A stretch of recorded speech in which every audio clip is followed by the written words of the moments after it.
Hello everyone and welcome back to my YouTube channel physios healing touch. तो आज के इस वीडियो के अंदर हम पूरा की पूरा हैंड कॉम्प्लेक्स को कवर करने जा रहे हैं। इससे जो मेरी प्रीवियस वीडियोस थी उसके अंदर मैंने सारा रिस्ट कॉम्प्लेक्स कवर ऑलरेडी कर दिया है। तो अगर आपने वो वीडियोस नहीं देखी है तो आप जाइए मेरी प्लेलिस्ट के अंदर जाइए, वहाँ पे आपको बायोमैकेनिक्स की प्लेलिस्ट मिल जाएगी। तो उसके अंदर आज तक मैंने जो भी वीडियोस बायोमैकेनिक्स के रिलेटेड अपलोड किए तो मैं सारी उस प्लेलिस्ट के अंदर डाल देती हूँ, तो उसे जाके ज़रूर चेकआउट करिएगा। अगर आपको कोई भी मेरी बायोमैकेनिक्स की जो वीडियो है वो नहीं मिलती है तो आप उधर जाके चेकआउट कर सकते हैं, या फिर आप YouTube पे भी अगर सर्च कर रहे हो, जैसे शोल्डर कॉम्प्लेक्स आपने लिखा है तो बाय फिजियोस हीलिंग टच लिख दिया करो। तो उससे क्या होगा, मेरी उससे रिलेटेड जो कोई भी वीडियो है तो वहाँ पर आ जाएगी। तो अगर आपको कोई भी मेरी वीडियो नहीं मिलती है, कोई भी पार्ट की कोई वीडियो नहीं मिलती है, वैसे तो मैं पार्ट 1 पार्ट 2 हर के अंदर लगा देती हूँ, बट अगर इन केस आपको नहीं मिलता है तो आप क्या करा करो, बाय फिजियोस हीलिंग टच लिख दिया करो उस टॉपिक का नाम और बाय फिजियोस हीलिंग टच। तो उससे जो मेरी वीडियो है वो सबसे पहले आप पॉपअप हो जाएगी। तो अभी हम शुरू करते हैं हैंड कॉम्प्लेक्स को।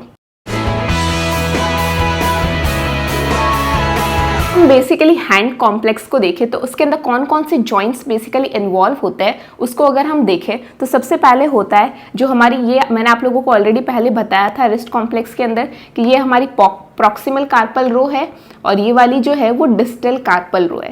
तो इसके अंदर जो सबसे पहले हैंड कॉम्प्लेक्स के अंदर फर्स्ट जॉइंट आता है वो होता है सीएमसी जॉइंट, कार्पो मेटाकार्पल जॉइंट। इसके वर्ड से पता चल रहा है कार्पो यानी कि कार्पल बोन्स और मेटाकार्पल जो हमारी बोन होती है वो दोनों आपस में मिलकर सीएमसी जॉइंट बनाती है, कार्पो मेटाकार्पल। तो इसके अंदर जो हमारी डिस्टल रो होती है बेसिकली कार्पल बोन्स की, ये वाली प्रॉक्सिमल है और ये वाली डिस्टल है। तो जो डिस्टल वाली कार्पल की रो होती है वो इन्वॉल्व होती है इस जॉइंट के अंदर, और जो हमारे मेटाकार्पल बोन्स है ये वाले इस जॉइंट को बनाने के लिए इन्वॉल्व होते हैं। तो जो फर्स्ट जो जॉइंट है वो है कार्पो मेटाकार्पल जॉइंट। तो कार्पो मेटाकार्पल जॉइंट बेसिकली हमारा इस एरिया के अंदर प्रेजेंट होता है। अब इसके अलावा जो दूसरा जॉइंट होता है वो होता है हमारे मेटाकार्पो फेलेंजियल जॉइंट्स। बेसिकली ये हमारी मेटाकार्पल यहाँ पे बोन्स होती है और जो फेलेंजीज के साथ आर्टिकुलेट करती है। तो यहाँ पे जो ये वाले जो जॉइंट्स है, ये वाले जॉइंट्स ये होते हैं मेटाकार्पो फेलेंजियल जॉइंट्स। और इनके अलावा जो हमारी जो फेलेंजीज है इनके बीच में जो जॉइंट्स बन रहे हैं वो होता है इंटरफेलेंजियल जॉइंट।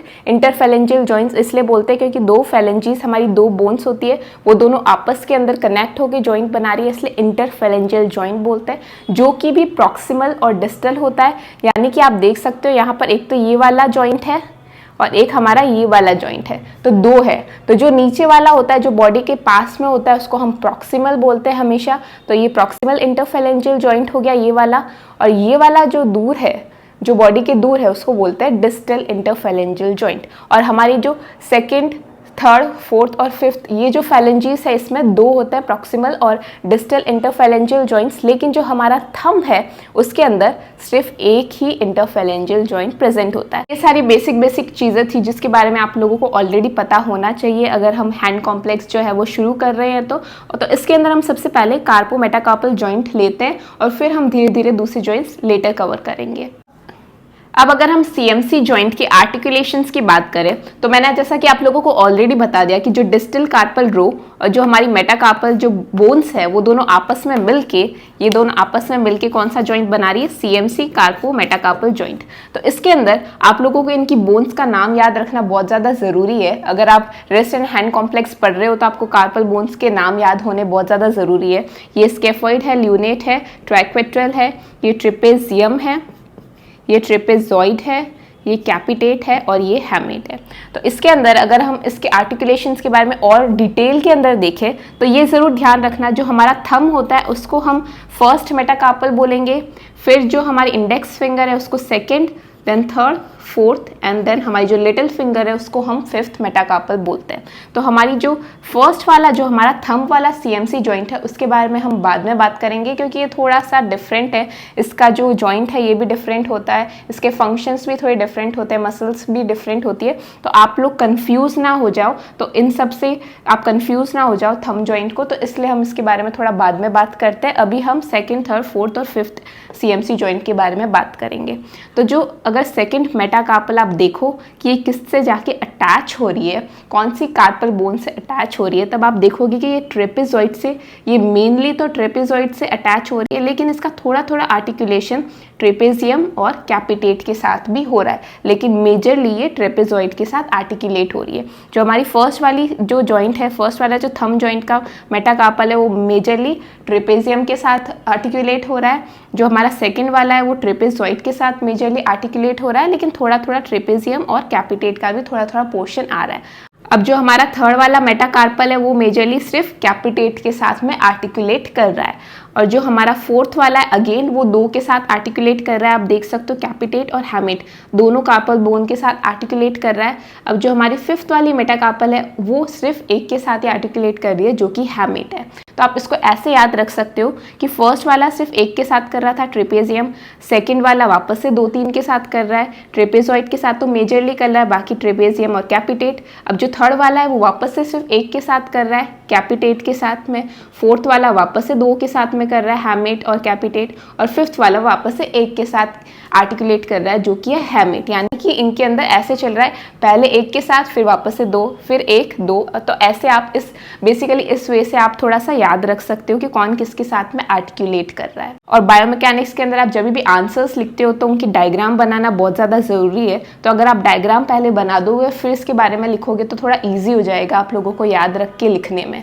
अगर मैं अपने हैंड को इस पोजीशन के अंदर रखूं तो जो मेरी कार्पल बोन्स होगी वो कुछ इस तरह से हमें दिखाई देगी। ये मेरा हो जाएगा ट्रेपेजियम, ये हो जाएगा जैसे ट्रेपेजॉइड, ये कैपिटेट और ये हमारी हैमेट। तो आप देख सकते हो ये एक आर्क बना रही है। अगर आप ऐसे भी अपना देखोगे तो विजुअलाइज करोगे तो ऐसा लगेगा आपको कि यहाँ पर एक आर्क बन रहा है। तो इसको बोलते हैं पाल्मर आर्क, और ये आर्क बहुत ज़्यादा ज़रूरी होती है। मैं आप लोगों को बताऊंगी क्या होता है बेसिकली, इसके अंदर से कौन से स्ट्रक्चर्स पास होते हैं और इसको बोलते क्या है। ये जो आर्च होती है इसके ऊपर बेसिकली हमारा फ्लेक्सर रेटिनाक्यूलम आके अटैच हुआ होता है। जैसे ये हमारा फ्लेक्सर रेटिनाक्यूलम है, तो इन दोनों के आर्क के जो एजेस होते हैं मीडियल और लेटरल, तो उनसे हमारा जो फ्लेक्सर रेटिनाक्यूलम होता है वो अटैच होता है, और इसके अंदर से बेसिकली हमारे 9 एक्सट्रिंसिक मसल्स के जो टेंडन होते हैं वो पास होता है, और मीडियन नर्व जो होती है वो पास होती है। इस छोटे से स्ट्रक्चर से बहुत सारी एक तरह का एक टनल की तरह काम करता है, जिसको हम बोलते हैं कार्पल टनल।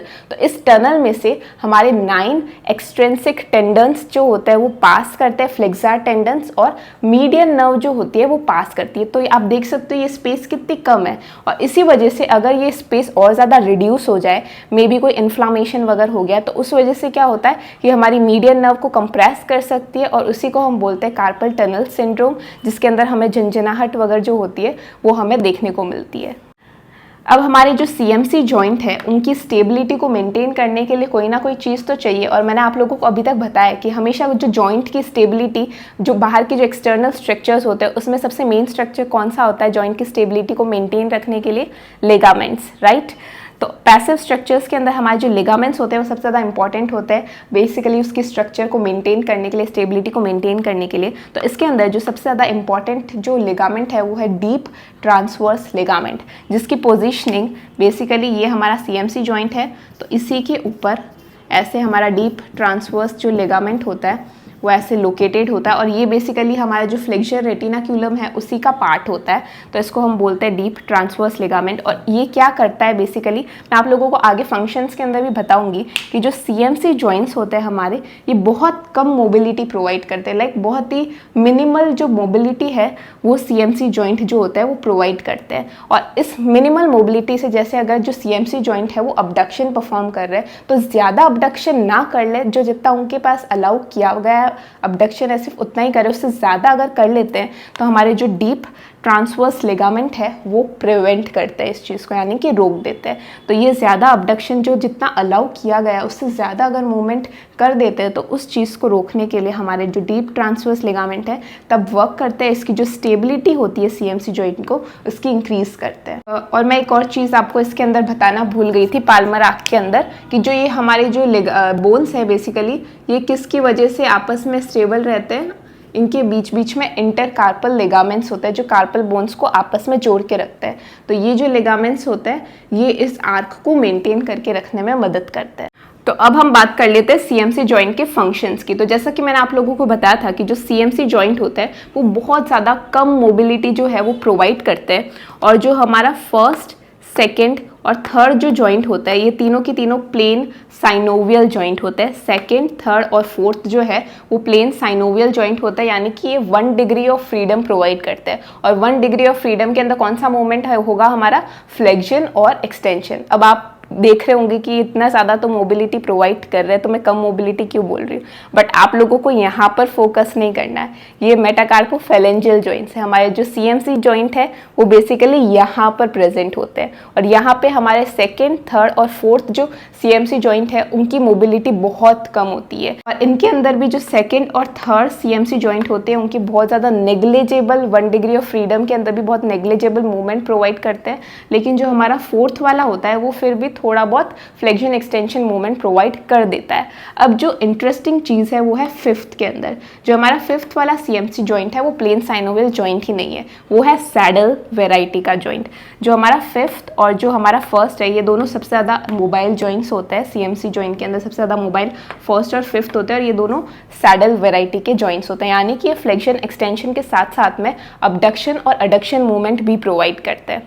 और ये चीज़ आप अच्छे से जब देख सकते हैं जब हम एक फिस्ट बनाते हैं। अगर आप खुद अभी बना के देखो, अगर आप फिस्ट बनाओगे तो आप देखोगे कि जो हमारा लिटिल फिंगर है वो बेसिकली ऐसा भी मूवमेंट, इन दोनों का ऐसा भी मूवमेंट हो रहा है। तो इसके अंदर आप देख सकते हो कि सीएमसी जॉइंट के अंदर दोनों के अंदर काफ़ी ज़्यादा मूवमेंट हो रहा है, लेकिन जो हमारा फर्स्ट और सेकंड है उनका कोई मूवमेंट ही नहीं हो रहा, कोई भी मूवमेंट परफॉर्म अगर हम करते हैं तो इसके अंदर सिर्फ हमारा ऐसे ऐसे ही मूवमेंट हो रहा है, और हल्का फुल्का यहाँ पे तो कुछ मूवमेंट हो भी नहीं रहा। लेकिन अगर हम फिस्ट बनाते हैं और आप देखोगे कि यहाँ की जो चीज़ें है वो हमें हिलती हुई नज़र आती है जब हम फिस्ट बनाते हैं। तो ये आप थोड़ा सा ऑब्जर्व करोगे अपने हैंड के अंदर तो आपको ऑटोमेटिकली पता चल जाएगा कि फर्स्ट और जो फिफ्थ है वो सबसे ज़्यादा सीएमसी जो होता है वो मोबाइल जॉइंट होता है, फ्लेक्शन एक्सटेंशन के साथ में अबडक्शन और एडक्शन मूवमेंट भी प्रोवाइड करते हैं। तो ये बस छोटी सी वीडियो थी सीएमसी जॉइंट के ऊपर। अब हम जो दूसरे जॉइंट्स हैं वो आगे और कवर करेंगे। हम आगे प्रीहेंशन के बारे में भी कवर करेंगे कि क्या क्या डिफरेंट ग्रिप्स होती है हमारे। तो ये जो आगे वाली वीडियो से काफ़ी ज़्यादा इंटरेस्टिंग होने वाली है। तो आप ऐसे ही बने रहे फिजियोस हीलिंग टच चैनल के ऊपर, और कोई भी बायोमैकेनिक्स के रिलेटेड आपको प्रॉब्लम आती है तो प्लीज़ मेरे लेक्चर्स देख लिया करिए। और अगर आपको नोट्स चाहिए तो मेरे इंस्टाग्राम पर जाके आप मुझे DM कर सकते हैं। तो मिलता है मेरी नेक्स्ट वीडियो के अंदर।